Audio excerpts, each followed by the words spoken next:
Welcome to Caribbean Classics Day, sponsored by Hoarder Education. I am James Nalfos and I will be your moderator. I hope you enjoy listening to some of the excerpts of Hoarder Caribbean Classics. Do not hesitate to get a copy of your favorite Hoarder text. The novel entitled Escape to Last Man Peak was written by a Jamaican author, Jean DaCosta. In 2 weeks, we should have had Christmas, if the sickness had not come. 10 children are left to fend for themselves when the matron of their orphanage dies in the pneumonia epidemic that is raging through Jamaica. Afraid they'll be made to work in the labor camp, they decide to escape to the other side of the island. The perilous journey to Last Man Peak, with only their wits and courage to help them, was to change their lives forever. This tale traces their difficult and dangerous journey to reach Last Man Peak. An excerpt of this novel will be read by Dr. Fiona Meyer. Dr. Meyer is the Chief Education Officer in the Department of Education, Innovation, and Gender Relations. She's a passionate educator of 31 years, and it is an honor to work with children and all other stakeholders within the education sector. Have you ever encountered a dangerous or difficult experience? Chapter 2, Bess. We met no one, not even a cow for the first mile or so. The air was chilly, but fresh and sweet, and the stars were white and shining in the deep sky. We soon forgot about the burning town and the policemen and the labor camp. In 2 weeks, we should have had Christmas, if the sickness hadn't come. Pauline and Sylvia hummed a carol, and Pet and Precious walked smartly in time, hanging on to Pauline's hands. Quite suddenly the sky turned grey, the palest blue, and the birds twittered in the bushes. Following a plan of Jimmy's and Gerald's, we were walking along the line of Mr. Henry's land, keeping away from the road. The farmer's house was on a hill that stood up alone out of the plain, its stony slopes covered with cactus and scrubs. Jimmy told us to wait for him at the foot of the hill, down in the hollow place screened from the driveway by the thick bougainvillea hedge. He and Gerald took off their packs and began to climb up the hillside near to the drive, where they would hide behind rocks and bushes if need be. They soon disappeared from sight, and some of the little ones began to fuss. Pet was sleepy and put her hand in Miner's lap. Frankie, of course, wanted some of the fruit and tried to take away Vasvas's pack. Pauline got hold of the pack and she and I sat on it while Sylvia and Vasvas grabbed at Frankie. We were all making a lot of noise, and Frankie was yelling at the top of his voice when Precious ran up to Pauline and cried, "Look at the car!" We had forgotten the policeman's words completely, and there, followed by a huge plume of dust, was a large van making straight up for us along the road. "Lie down!" cried Pauline, but everyone was already flat on the ground. It seemed certain that they would see us from the van, but the ground was uneven and dotted with bushes.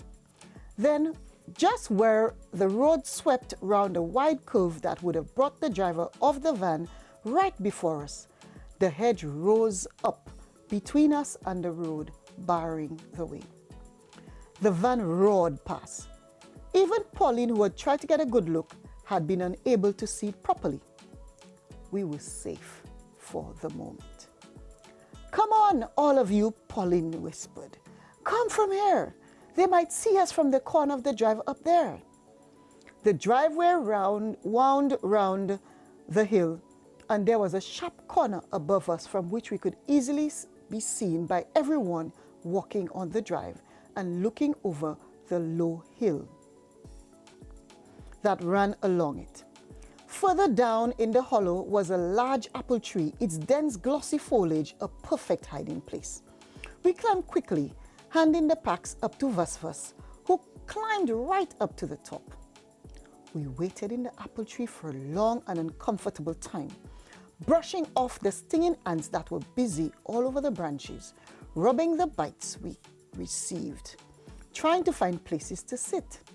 We could no longer see Gerald or Jimmy. dead silence fell after the van drew up by the house on the hilltop. Just when we were getting alarmed by the stillness and Pet had started to cry again, there was a sudden uproar of barking and shouting, and the van started up and soon came roaring down the drive. Thus of us who had decided to follow Jimmy and Gerald got back up to the tree just in time. The van made off down the road in a cloud of dust. "What's keeping them so long?" grumbled Sylvia. "I'm coming down now and whatever happened?" Mina and the twins scrambled down the tree after her, and the rest of us followed. Frankie fell out of the tree with a thud and knocked me down. By the time I picked myself up and Pauline was brushing us off, Vas looked up and saw Gerald coming down the hill. "He's all right, Pauline. See them coming now," he cried. But Gerald had disappeared again by the time we looked round. We had to wait almost 10 minutes more before they returned, and Jimmy told us what the van was and what was happening in Mr. Henry's house. He said it was important and that all of us had to hear about it, but he never liked talking about it after that day.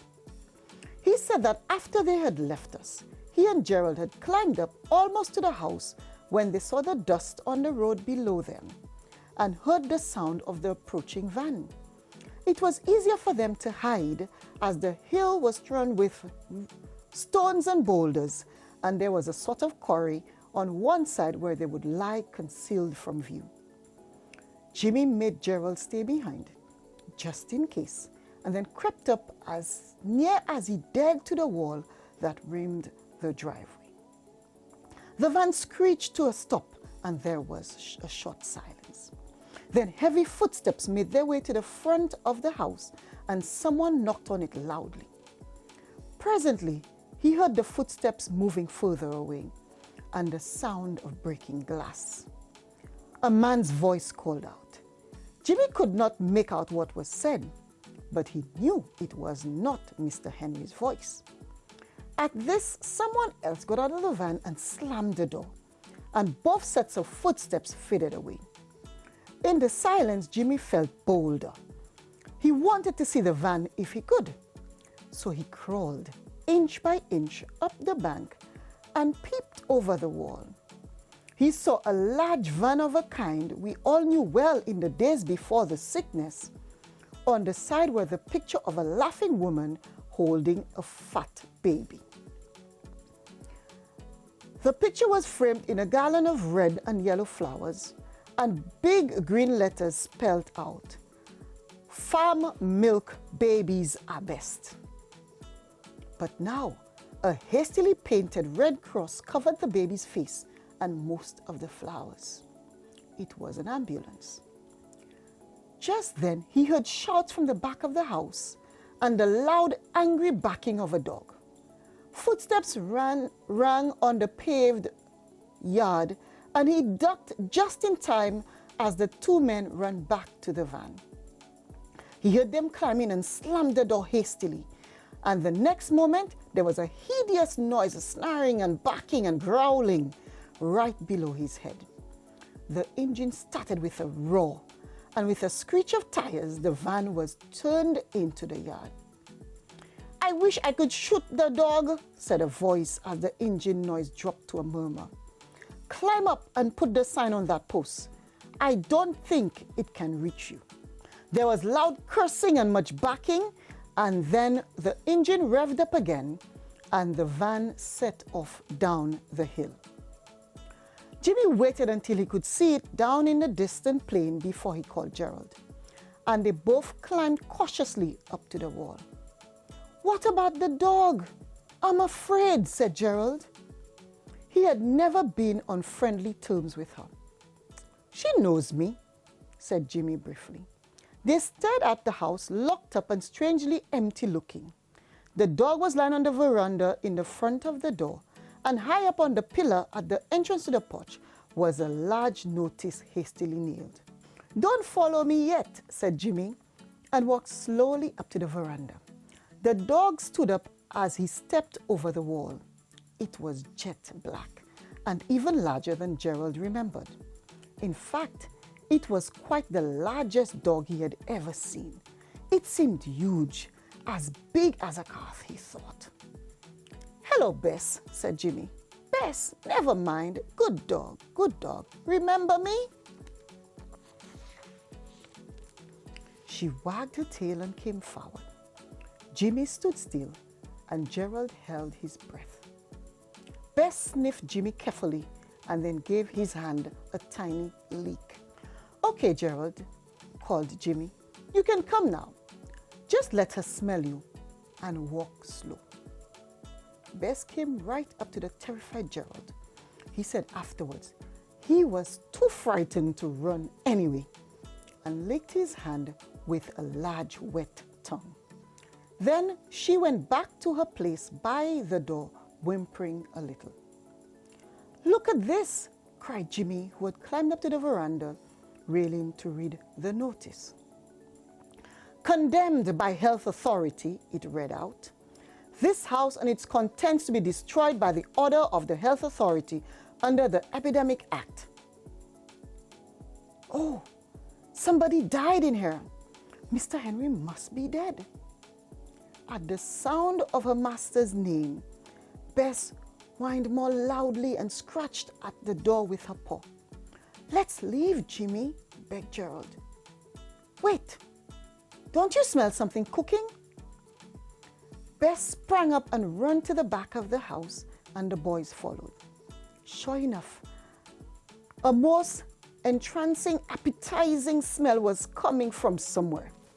The dog led them to what obviously was a kitchen, where she vanished through a hole cut low down in the door.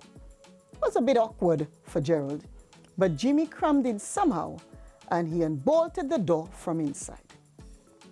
Jess paid them no attention, but ran along a dim passageway to scratch at the door beyond. Jimmy followed her swiftly, shouting to Gerald to look around the kitchen for something useful. He paused at the closed door, which Bess was now assaulting with all the strength of a Labrador Alsatian ancestry. Jimmy, Pauline, Sylvia, and Gerald and I had been in Mr. Henry's house many times, but never as far as the bedrooms. He guessed that this must be the bedroom used by Mr. Henry and his wife, and suddenly the meaning of the official notice hit him with full force. He said he had never really thought about anything could happen to Mr. Henry. Even the men in the van had not alarmed him. He had sure felt that they were busybodies, mean and stupid like the policeman, scared of a dog and a lonely house. Matron's warnings came rushing back to his mind, but he couldn't turn away. Suddenly, Bess' attacks on the doors stopped, and she gave a sharp, joyful bark. Her ears pricked forward. They both listened. Then, very small, so small, the voice came again. "Come in," it said. "Open the door." Jimmy turned the handle, and Bess rushed into the room. "Wait," said the voice. The room was quite dark, but Jimmy could make out a figure propped up in bed. "Jimmy Anderson?" The weak voice was Mr. Henry's. "Yes, sir," answered Jimmy. "Stay out there, Jimmy. Don't come any further." There was a pause as he struggled for breath. "Tell me first, is true the hospital burned down?" "Yes." There was a long silence. Jimmy thought that the farmer must have fallen asleep or fainted. Then, in almost his normal voice, Mr. Henry said, "Jimmy, I know you for a real responsible fellow." No one had ever called him that before. "I can depend on you. I have the sickness, and I'm going to die in this bed right here. I don't mind that. It's not so bad. And my wife was in the hospital." Jimmy understood. In the kitchen, the voice went on faintly. I started to cook while I had the strength. Take what you find. Wash everything with disinfectant. The food that is in tins or still cooking can't hurt you if you put it in something clean. Take care. You must be well hungry down there. But, began Jimmy. Don't worry, said Mr. Henry. I know what I'm doing. Take all you can carry. But there is something else. Jimmy waited. I won't get up again. All I need is water, and I have it here, beside me.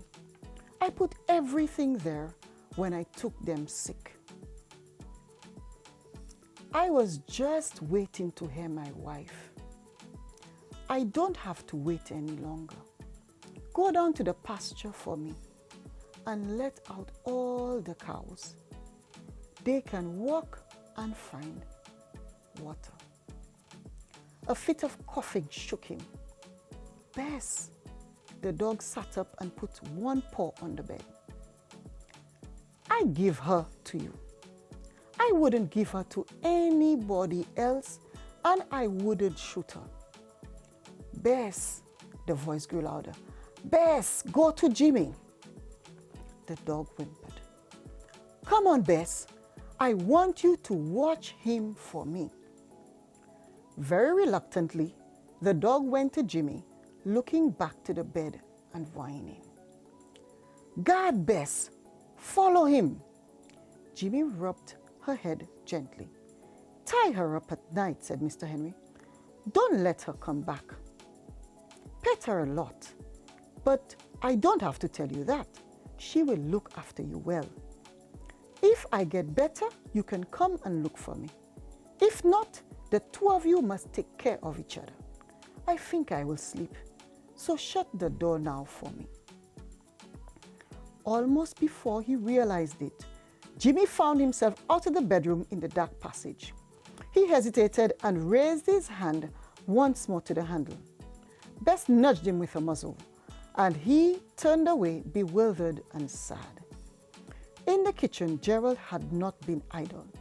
Cupboards stood open, and Gerald was standing on a chair in order to reach a row of jars on a high shelf. What happened? Asked Gerald. See anybody? Yes, answered Jimmy. He didn't want to talk about the strange conversation in the darkened bedroom. Mr. Henry is here. He says we must take some food, and he gave me Bess, and we must let out the cows for him. We better hurry up now. Gerald began to protest, but Jimmy told him to find a disinfectant and helped him pack what they were to take. On the stove was a large pot of rice and guma peas, rather burnt at the bottom and still hot. Jimmy found a large lunch carrier with 3 large enamel pans and made Gerald wash it carefully. The rice and peas filled 2 of the containers, but the good smell came from the oven, which Jimmy turned off before opening it. Inside was a small ham sitting in a tin basin. It was very hot to handle, but Jimmy was determined to take it. They stood looking at it, licking burnt fingers and wondering what to do when Gerald saw a lid in the sink. They washed that carefully and fitted it over the pan, after which Jimmy wrapped the whole thing in newspaper and tied it with string. It was a bit warm to the touch, but not impossible to carry. There was little else in the farmer's kitchen. 3 eggs in a bowl were rejected as too much trouble, but they took 2 small jars of honey and jam Gerald had found. We hope you have enjoyed this edition of Caribbean Classics Day, sponsored by Horder Education. For more of this titled and many others, visit hordereducation.co.uk. Stay tuned for our next episode. Please remain safe and set aside time to engage in reading. I am Jameson Alphos, saying goodbye for now.